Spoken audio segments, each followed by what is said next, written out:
இது நாம் தொடர்ச்சியாக இந்த மியான்மரில் ஏற்பட்ட நிலநடுக்கம் தொடர்பான பாதிப்புகளை அதன் தொடர்ச்சியாக செய்திகளாக அவ்வப்போது வெளியிட்டு வருகின்றோம். அங்கு நடக்கிறது என்ன நடக்கிறது, உயிரிழப்புகள், காயங்கள் என்ன என்பது தொடர்பான அறிவிப்புகள் அவ்வப்போது வெளியிட்டு வருகின்றோம்.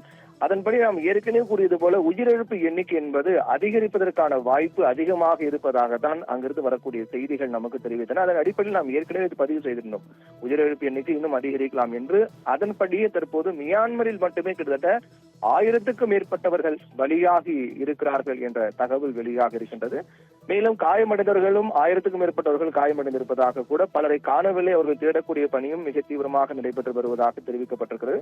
அதே போன்று மியான்மரில் ஏற்பட்ட நிலநடுக்கத்தினுடைய அந்த பிரதிபலிப்பு தாக்கம் தான் தாய்லாந்தில் ஏற்பட்டது. அப்படிப்பட்ட தாய்லாந்திலே இந்த நிலநடுக்கத்தால் கிட்டத்தட்ட 10 பேர் பலியாகி இருப்பதாகவும் பலர் காயமடைந்திருப்பதாகவும் சிலரை காணவில்லை என்றும் மீட்பு குழு தெரிவித்திருக்கிறார்கள். அதன் அடிப்படையில் பார்த்தோம் என்றால் அங்க இருக்கக்கூடிய தமிழர்கள் நிலை என்ன என்பது தொடர்பாக தெரிந்து கொள்வதற்கு ஏற்கனவே அயலக நலத்துறை சார்பில் உதவி எண்கள் அறிவிக்கப்பட்டிருக்கிறது. அந்த உதவி எண்கள் 1803093790 மற்றும் 8069009901 மற்றும் 8069009900 என்ற எண்களை தமிழக அரசு, அதாவது தமிழக அயலக நலத்துறை அரசு வெளியிட்டிருக்கிறார்கள்.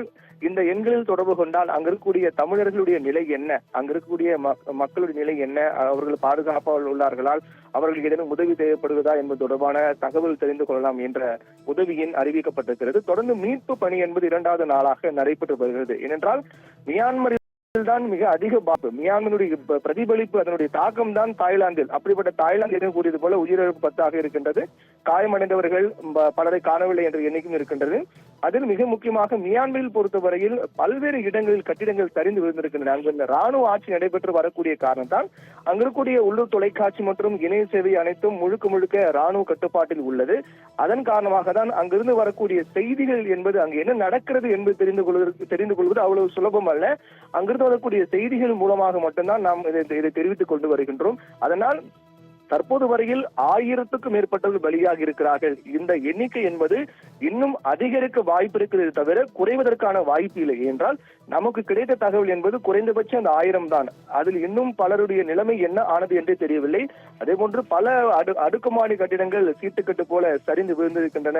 பல இடங்களில் சாலைகள்லாம் விரிசல் ஏற்பட்டிருக்கிறது. அனைத்து போக்குவரத்தும் பாதிக்கப்பட்டிருக்கிறது. ரயில் போக்குவரத்து, மெட்ரோ உள்ளிட்ட அனைத்து போக்குவரத்து பாதிக்கப்பட்டிருக்கிறது. பல இடங்களில் மின்சாரங்கள் துண்டிக்கப்பட்டிருக்கின்றன. மருத்துவ தேவை கூட அளிக்க முடியாத ஒரு இக்கட்டான சூழலாம் பல்வேறு இடங்களில் ஏற்பட்டிருக்கின்றது. இணைய சேவைகள் பாதிக்கப்பட்டிருக்கின்றன. பல்வேறு இடங்கள் ஒட்டுமொத்தமாக இருக்கக்கூடிய கல்வி நிலையங்களுக்கெல்லாம் விடுமுறை விடப்பட்டிருக்கிறது. மக்களுடைய ஒரு மிகப்பெரிய பாதிப்பு தான் மியான்மரில் இந்த நிலநடுக்கம் என்பது கடந்த கால வரலாற்றில், அதாவது ஒரு பல ஆண்டுகளுக்கு பிறகு ஏற்பட்ட ஒரு மிகப்பெரிய நிலநடுக்கமாக தான் இது பார்க்கப்படுகிறது. அப்படிப்பட்ட பாதிப்பு ஒட்டுமொத்தமாக மியான்மர் நாட்டையே சீர்குலை வைத்திருக்கிறது என்று கூறலாம். ஒட்டுமொத்தமாக பல்வேறு இடங்கள் மிகப்பெரிய அளவிலான கட்டிடங்கள் சரிந்து விழுகின்றன. தொடர்ந்து மீட்பு குழு 2வது நாளாக மீட்பு பணி மேற்கொண்டு வந்தாலும் கூட இன்னும் இந்த மீட்பு பணிகள், அந்த கட்டிடங்கள் இடிபாடுகளை தோண்ட சடலங்கள் கிடைத்துக் கொண்டிருப்பதாக கூட கூறப்படுகிறது. அப்படியாக ஒரு மிகப்பெரிய பாதிப்பாக மியான்மர் நாட்டில் இந்த பாதிப்பு என்பது பதிவாக இருக்கிறது. பலர் நிலைமை கவலைக்கிடமாக இருக்கக்கூடிய காரணத்தால் இன்னும் நேரம் செல்ல இந்த உயிரிழப்பு எண்ணிக்கை என்பது இன்னும் அதிகரிக்கலாம் என்று அஞ்சப்படுகிறது.